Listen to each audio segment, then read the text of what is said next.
Ann Coulter did an interview with Mediaite for her new book, and this is not a joke title, what I'm about to give you. It's called Never Trust a Liberal Over Three, Especially a Republican.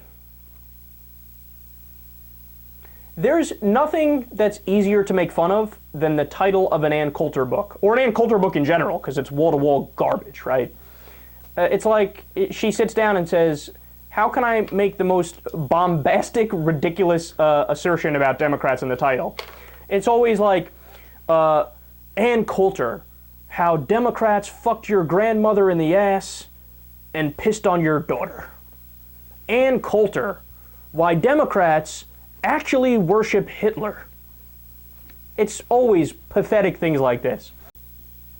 They ask, you're obviously critical of Democrats in the book, but more than ever before, you take swipes at Republicans, it seems. She says, I write that we were hurt by running candidates like Christine O'Donnell. She was no Todd Akin, but the problem was that we ran her in Delaware. She threw her hat in the ring to get attention and then become a bigwig, and the GOP championed her in a state that hasn't had a GOPer in however many years. She would have been a great candidate in 38 other states, but the GOP failed to move the passion aside and concentrate on winning. So that's actually a good point. That's the first good point I probably have ever heard her make, where she says, look, in that state, we ran somebody who was really extreme, and the state's not extreme. The state's not that far right-wing, so it was a mistake.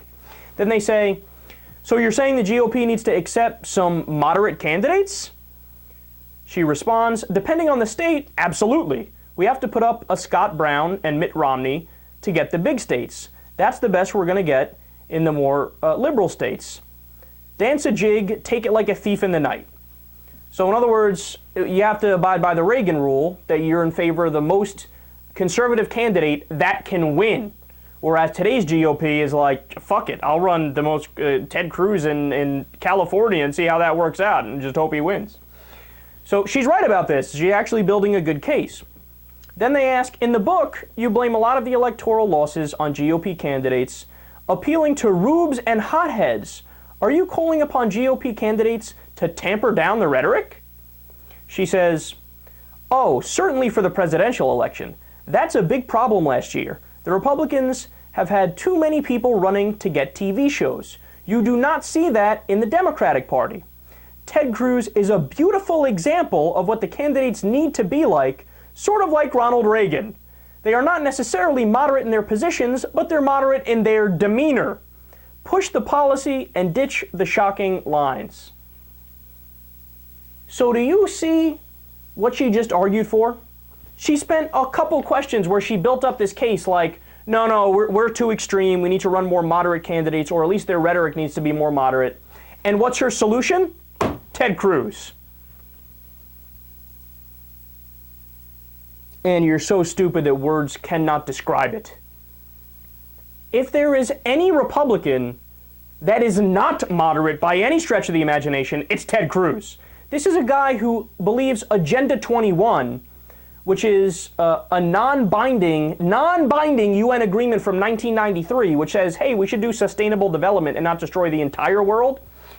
He thinks that is going to ban automobiles, ban golf courses, and shove the American people into hobbit homes. That's the guy that's not extreme. That's your example. The dude who did a non-filibuster filibuster, who just wanted to hear himself talk, who doesn't even understand how the government works. Because he was arguing, hey, we need to defund a law that passed in 2009, and you Democrats should compromise with us on that. But you don't debate the funding of a law that already passed. That's not how the government works. But I don't think Ted Cruz knows that.